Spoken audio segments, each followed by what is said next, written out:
नमस्कार साथियों, स्वागत है आप सभी का एक बार फिर से जेएस फाउंडेशन यूट्यूब चैनल पर। इस चैनल पर आपको 1000 प्रश्नोत्तरी की सीरीज उपलब्ध कराई जा रही है और 16 सीरीज के माध्यम से हम लोगों ने 400 प्रश्नों को कवर कर लिया है और आज हम लोग करने वाले हैं 1000 प्रश्नोत्तरी की सीरीज नंबर 17। किस एग्ज़ाम के लिए ये सीरीज बनाया गया है? इस सभी एग्ज़ाम में काम आने वाला है दोस्तों, चाहे आप SSC, railway, state PSC, CDS, NDA, UPSC, SI, PGT या फिर आप किसी भी कम्पिटिटिव एग्ज़ाम की तैयारी कर रहे हैं दोस्तों, ये सीरीज़ जो है आपके किसी भी एग्ज़ाम के लिए इंपॉर्टेंट रहने वाला है।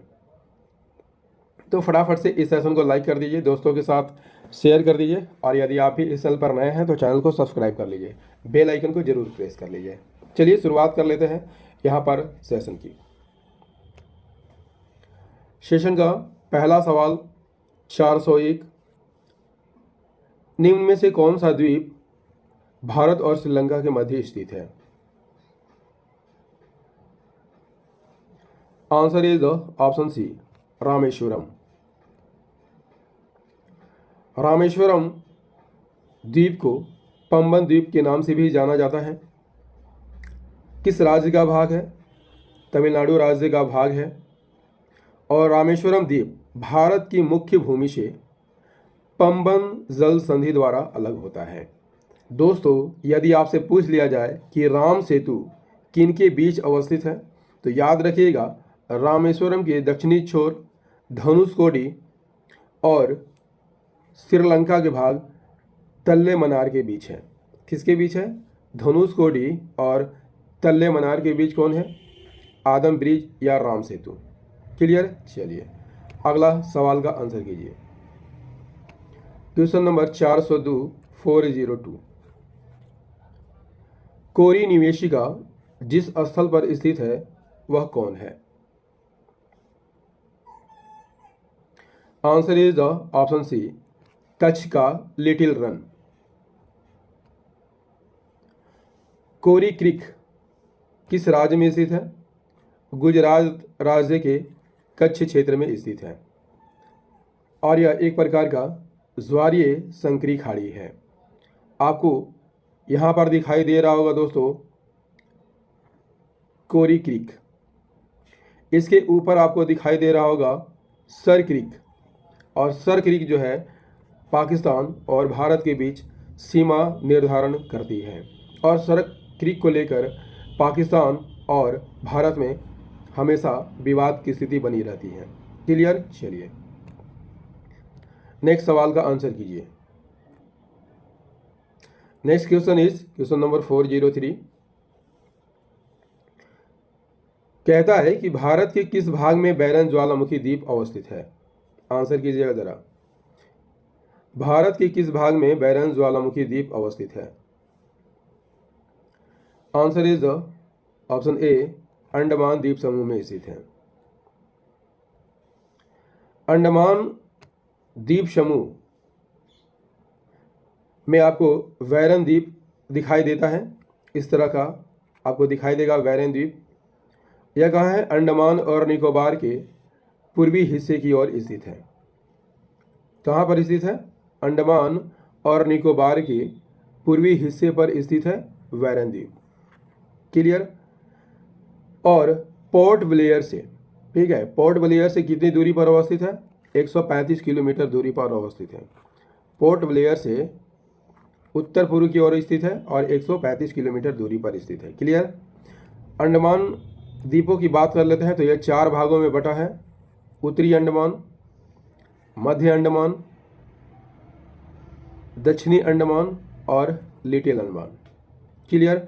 दोस्तों, यदि आपसे पूछ लिया जाए कि सैंडल पीक किस अंडमान पर स्थित है? उत्तरी अंडमान में स्थित है और अंडमान निकोबार की सबसे ऊंची चोटी है।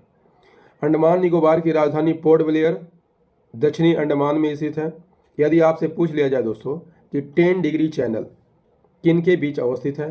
अंडमान और निकोबार के बीच अवस्थित है। क्लियर? और अंडमान में लिटिल अंडमान और निकोबार में कार निकोबार के बीच अवस्थित है। यदि आपसे पूछ लिया जाए कि भारत का दक्षिणतम बिंदु इंदिरा पॉइंट कहाँ पर स्थित है? ग्रेट निकोबार में स्थित है। क्लियर? चलिए अगले सवाल का आंसर कीजिए। क्वेश्चन नंबर 404, निम्नांकित में से कौन सा द्वीप अंडमान द्वीप समूह में से संबंधित नहीं है? निम्नलिखित में कौन सा द्वीप अंडमान द्वीप समूह से संबंधित नहीं है? आंसर कीजिएगा जरा।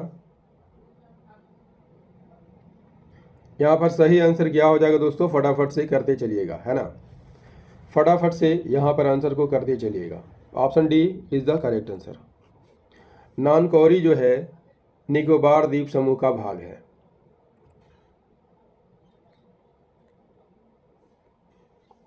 अंडमान द्वीप समूह में कुछ द्वीप स्थित है जिसमें आपको देखने को मिलता है सेंटिनल द्वीप, जो उत्तरी सेंटिनल और दक्षिणी सेंटिनल में विभाजित है। टार्मोगली आपको देखने को मिलता है, टार्मोगली द्वीप, रटलैंड द्वीप, जबकि निकोबार द्वीप समूह में कुछ द्वीप अवस्थित है जिसमें कार निकोबार, ग्रेट निकोबार और नानकौरी द्वीप देखने को मिलता है, नानकौरी द्वीप। क्लियर? चलिए अगले सवाल का आंसर कर लीजिए। क्वेश्चन नंबर 405, 405 का आंसर कीजिए। गारो, खासी और जयंतिया पहाड़ियाँ निम्न में से किसका भाग है? आसान सा सवाल है दोस्तों, क्वेश्चन को अगर ध्यान से पढ़िएगा तो आंसर कर पाइएगा, है ना। गारो, खासी और जयंतिया पहाड़ियाँ निम्न में से किसका भाग है? Answer is the option A, Himalaya का भाग है। किसका भाग है? हिमालय का भाग है। और यूपी पीसीएस 2004 का सवाल है। गारो, खासी, जयंतिया जो है हिमालय का भाग है। किस राज्य में स्थित है? मेघालय राज्य में स्थित है। गारो, खासी और जयंतिया किस राज्य में स्थित है? मेघालय में स्थित है। दोस्तों खासी पहाड़ी को हम लोग दो भागों में बांटते हैं, वेस्ट खासी हिल्स और ईस्ट खासी हिल्स। मासीराम, यदि आपसे पूछ लिया जाए मासीराम जहां विश्व में सबसे अधिक बारिश होती है, किस पहाड़ी पर स्थित है? तो खासी पहाड़ी पर स्थित है, ईस्टर्न खासी पहाड़ी पर स्थित है। क्लियर?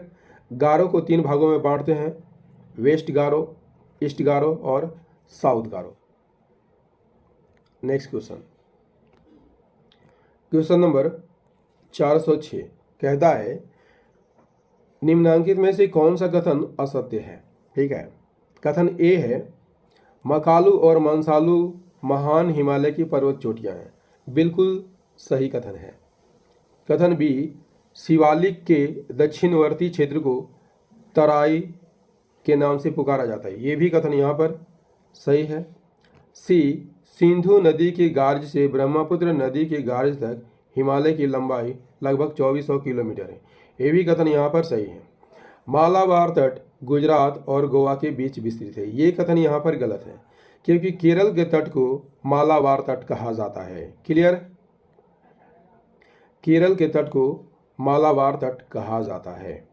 अन्य तटों की बात कर लेते हैं तो गुजरात के तट को काठियावाड़ तट,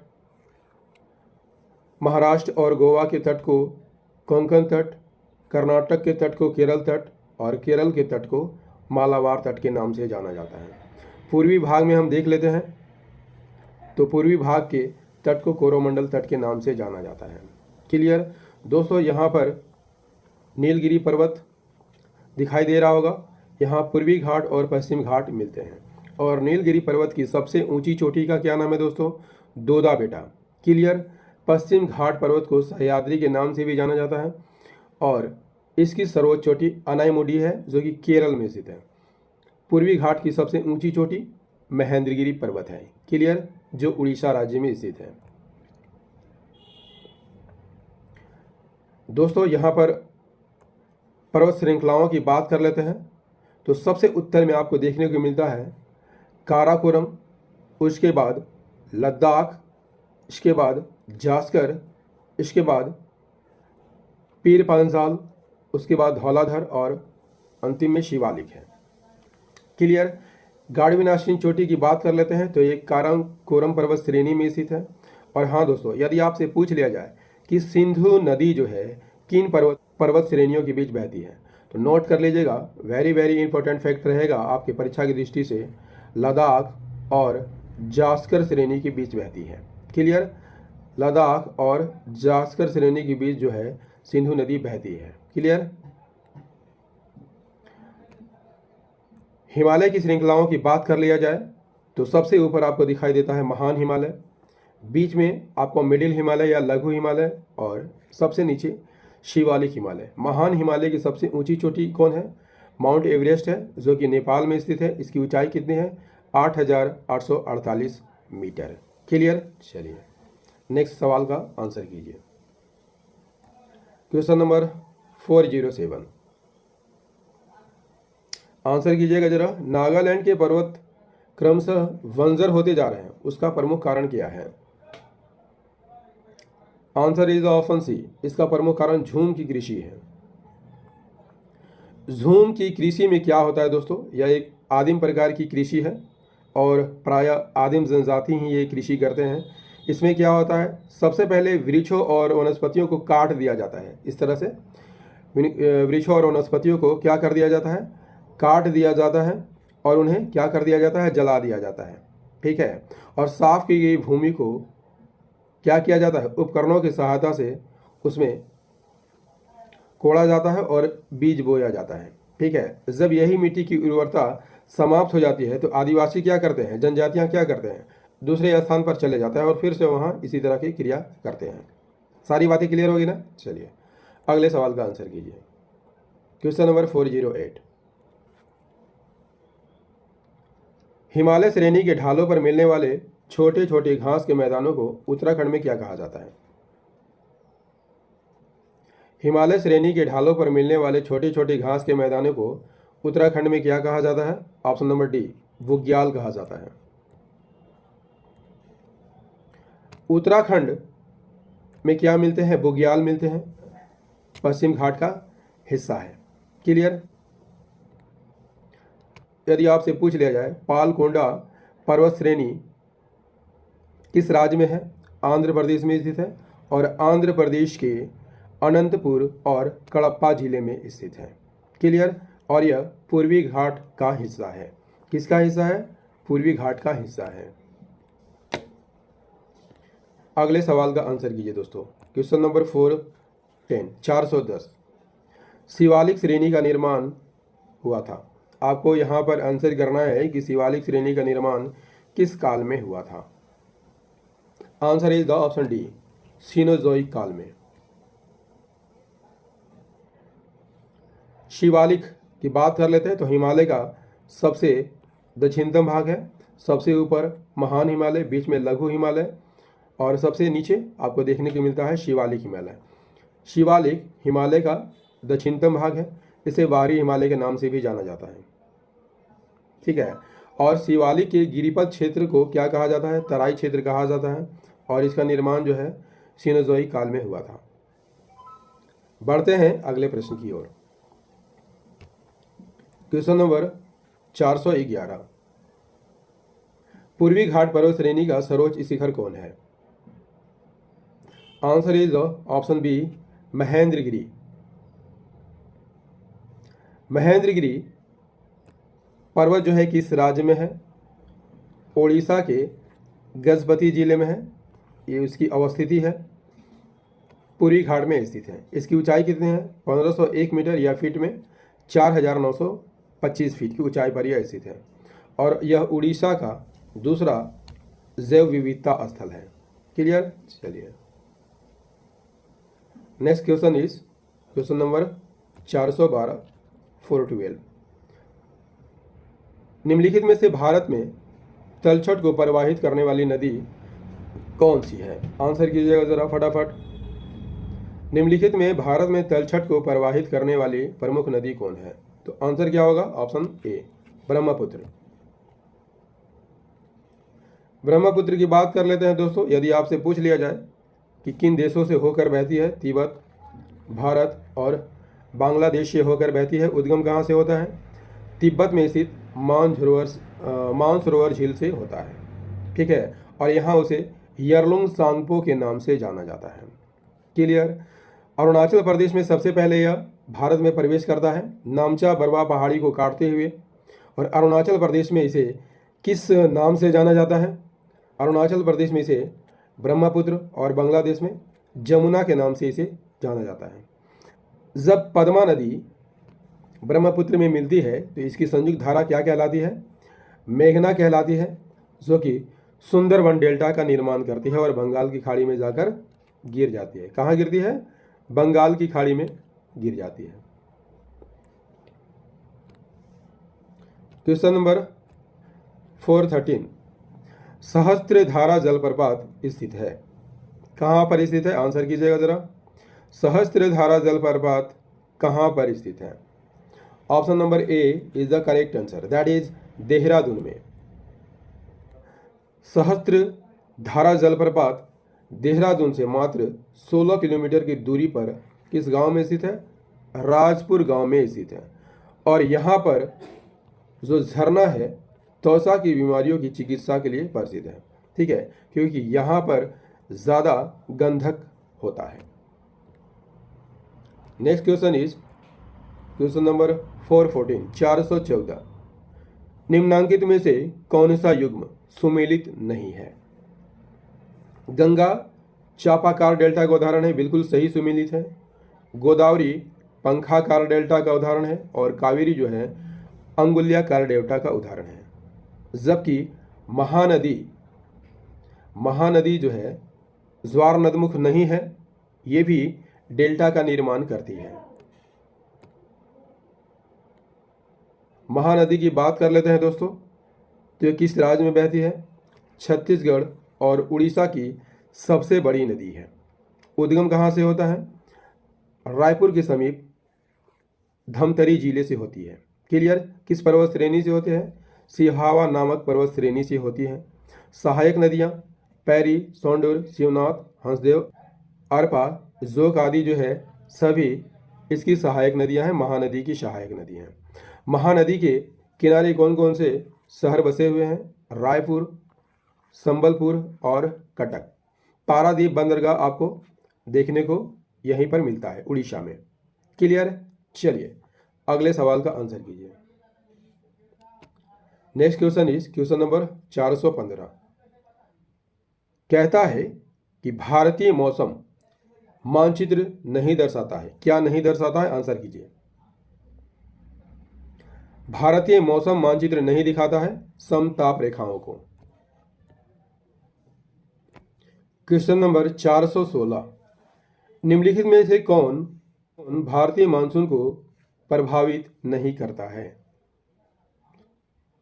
आंसर कीजिएगा जरा। निम्नलिखित में से कौन भारतीय मानसून को प्रभावित नहीं करता है? Option D is the correct answer.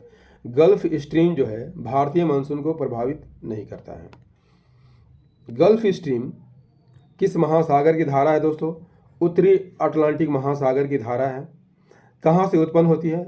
Mexico की खाड़ी से उत्पन्न होती है। किस अक्षांश पर? 20 डिग्री उत्तरी अक्षांश पर यह उत्पन्न होती है और पश्चिमी यूरोप के पश्चिमी तट पर उत्तर पूर्व से 70 डिग्री उत्तरी अक्षांश तक बहती है। क्वेश्चन नंबर 417, आंसर कीजिएगा जरा। भारत के कुछ भागों का यात्रा करते हुए आप देख सकते हैं कि कहीं कहीं लाल मिट्टी पाई जाती है। मिट्टी के इस रंग का प्रमुख कारण क्या है? मिट्टी के लाल होने का प्रमुख कारण क्या है दोस्तों? Option number C is the correct answer, ferric oxide की बहुलता। मिट्टी के लाल होने का कारण क्या है दोस्तों? Ferric oxide. और लाल मिट्टी में लोहे की अधिक मात्रा फेरिक ऑक्साइड के कारण होता है, क्योंकि फेरिक ऑक्साइड का रंग कैसा होता है दोस्तों? लाल भूरा होता है। क्लियर। चलिए भारत में यह मिट्टी कहाँ कहाँ पाई जाती है? उत्तर प्रदेश के बुंदेलखंड से लेकर दक्षिण के प्रायद्वीप तक पाया जाता है। कहाँ कहाँ पाया जाता है? मध्य प्रदेश, छत्तीसगढ़, झारखंड, पश्चिम बंगाल, मेघालय, नागालैंड, उत्तर प्रदेश, राजस्थान, तमिलनाडु और महाराष्ट्र में यह विस्तृत है। क्लियर। चलिए नेक्स्ट सवाल का आंसर कीजिए। Question number 418।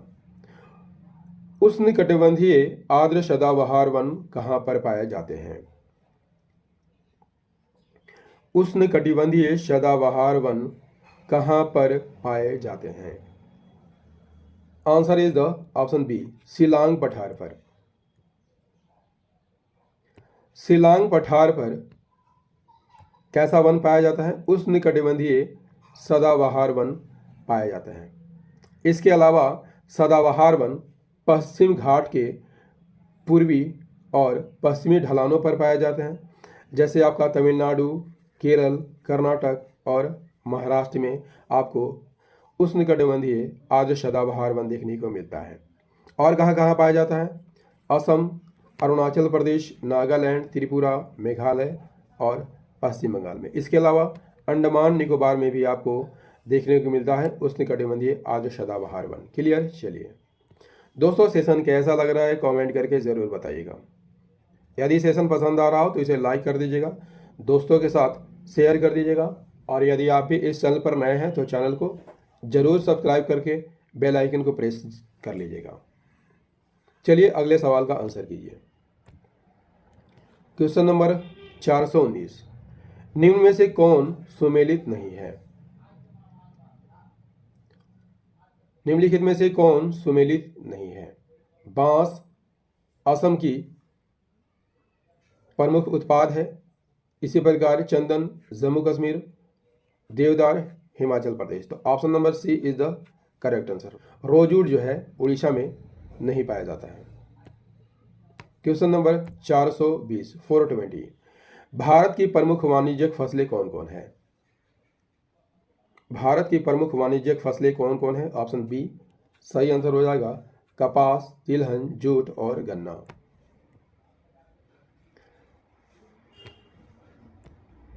कपास की बात कर लेते हैं तो सबसे ज़्यादा गुजरात में, तिलहन मध्य प्रदेश में, जूट पश्चिम बंगाल में और गन्ना उत्तर प्रदेश में होती है।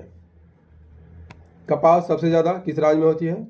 गुजरात में, तिलहन मध्य प्रदेश में, गन्ना उत्तर प्रदेश और जूट पश्चिम बंगाल में।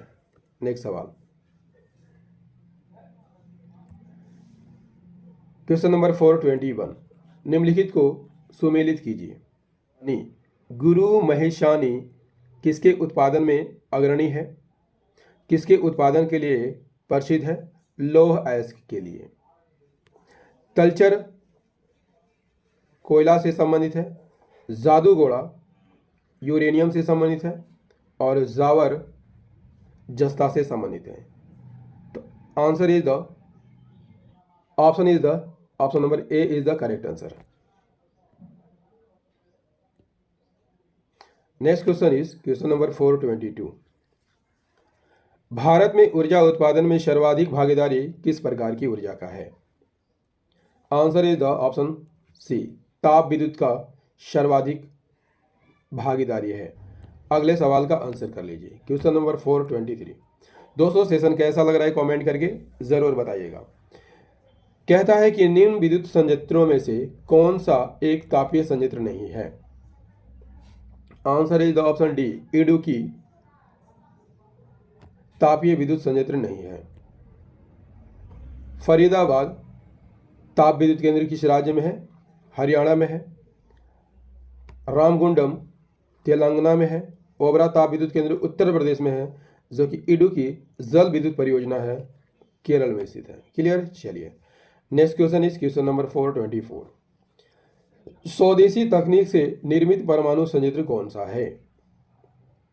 Answer is the option A, Kalpakkam. अन्य परमाणु संयंत्रों की बात कर लेते हैं दोस्तों।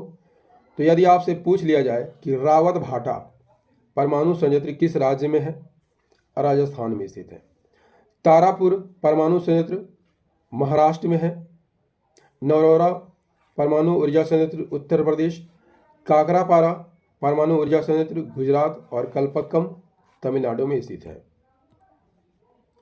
इस सेशन का अंतिम प्रश्न कर लेते हैं दोस्तों। निम्नलिखित में से कौन सा फुटलूज उद्योग का एक उदाहरण है? Answer is the option C, software. Footloose उद्योग किसे कहा जाता है? जिनकी अवस्थिति पर कच्चे माल के स्रोत से दूरी का कोई असर नहीं होता उसे फुटलूज उद्योग कहा जाता है। दोस्तों 1000 प्रश्नोत्तरी की सीरीज नंबर 17 आपको कैसा लगा कमेंट करके ज़रूर बताइएगा।